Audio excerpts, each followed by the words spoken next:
රුපියල් ලක්ෂ 5කට අධික මත්කරල් තොගයක් සමග කාන්තාවක් අත්අඩංගුවට ගැනීමට ගල්කිස්ස කොට්ටාස අපරාධ විමර්ශන කාර්යාංශය සමත්ව තිබේ.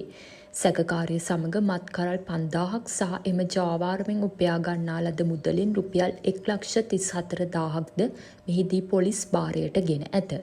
දෙහිවල ප්‍රදේශයේ දෙමහල් නිවසක පදිංචි කාන්තාවක් විසින් මත්කරල් අලෙවි කරන ලද බවට පැමිණිල්ලක් මත මෙම වැටලීම සිදු කර තිබේ.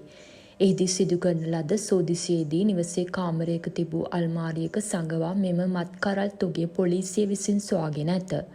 පොලිසිය පැවසුවේ අත්අඩංගුවට ගත් සැකකාරිය මින් පෙරද හෙරෝයින් සමග පොලිස් අත්අඩංගුවට පත්වී ඇති බවය. අත්අඩංගුවට ගත් කාන්තාව 31 හැවිරිදි වියේ පසුවන එම ප්‍රදේශයේ පදිංචිකාරියකි.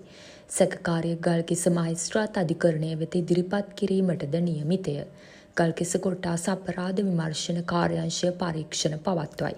තවත් මෙවැනි උණුසුම් ප්‍රවෘත්ති දැන ගැනීම සඳහා අප චැනලය සමග එක්වන්න.